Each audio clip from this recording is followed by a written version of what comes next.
So, what is voodoo? Voodoo is a conglomeration of beliefs and rituals of West African origin, which, having incorporated some Catholic practices, have come to be the religion of the greater part of the peasants and the urban proletariat of the Republic of Haiti, as well as members of the Haitian elite and some foreign nationals. Its devotees ask of it what people have always asked of religions: a basis for daily living, a remedy for ills, help in times of hardships, satisfaction of needs, and hope. McCarthy Brown states that voodoo is the system that Haitians have devised to deal with the suffering that is life, a system whose purpose is to minimize pain, avoid disaster, cushion loss, strengthen survivors, and survival instincts. Corlander wrote, in short, voodoo is a true religion which attempts to tie the unknown to the known and establish order where there might otherwise be chaos. For those who believe in voodoo, no event or episode is a thing in itself. In birth and death, good fortunes and bad, the lower are somehow involved. Bellegarde Smith's encompassing definition of voodoo sheds light on the true meaning of the religion. Voodoo is a coherent and comprehensive system and worldview in which every person and everything is sacred and must be treated accordingly. In voodoo, everything in the world, be it plant, animal, or mineral, shares basically similar chemical, physical, and genetic properties. This unity of all things translates into an overarching belief in the sanctity of life, not so much for the thing as for the spirit of the thing. The cosmological unity in voodoo further translates into a vaunted African humanism in which social institutions are elaborated and in which the living, the dead, and the unborn play equally significant roles into an unbroken historical chain.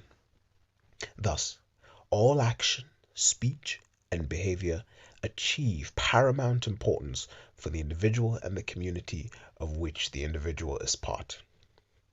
The American ethnobiologist Wade Davis also unveils some interesting truths about the Haitian religion. Vodou, Vodou, spelled Vodoun, is a complex mystical worldview, a system of beliefs concerning the relationship between man, nature, and the supernatural forces of the universe. Vodou cannot be abstracted from the day-to-day life of the believers. In Haiti, as in Africa, there is no separation between the sacred and the secular, between the holy and the profane, between the material and the spiritual.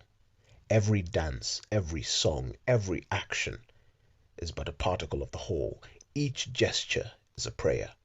Vodou not only embodies a set of spiritual concepts, it prescribes a way of life, a philosophy, and a code of ethics that regulate social behavior.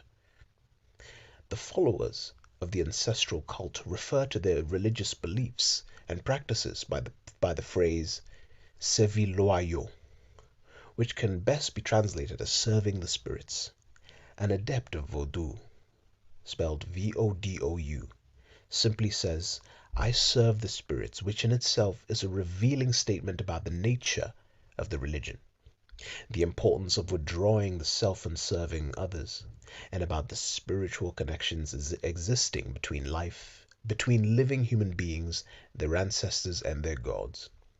Also, an understanding and knowledge of African religions and philosophy allows one to read even more into such a phrase.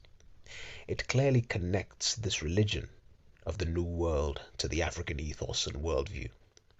Corlander offers yet another compelling definition, which further exemplifies Vodou's African connection, resilience, and pervasiveness. Vodou permeates the land, and in a sense, it springs from the land. It is not a system imposed from above, but one which pushes out from below. It is a thing of the family, a rich and complex inheritance from a man's own ancestors. It is not the priests of vodou who control and direct its course. They, like the poorest peasant, simply move about within it and make use of its resources. Voodoo is strong and it cannot die easily. You cannot destroy something with such deep, genuine roots. You may wrap it, twist it, make it crawl along the ground instead of growing upright, but you cannot kill it, especially in light of the inner history of the race. C.L.R. James wrote in The Black Jacobians, "Left to themselves, the Haitian peasantry resuscitated to a remarkable degree the lives they had lived in Africa, and above all their religion." All this was Africa and the West Indies, but it was Haitian. In a work focusing on the persistence of African religions in the Americas, Barrett comments, "The slave master was able to claim the body of the slave, but the worldview of the African was nurtured in his soul, and this soul was impregnable." Barrett explains how religion was the motivating and unifying force for the many different ethnic groups who found themselves in the New World, and he acknowledges Vodou's noble history as a catalyst for the revolutionary accomplishments for which Haiti is known. It is well documented that through their traditional religion and worldview, Haitians have survived oppression, found modes of expression, and recreated a modified African society and ethos, which have to some extent Africanized the American continent. Thompson wrote that Vodun, V-O-D-U-N, was Africa reblended.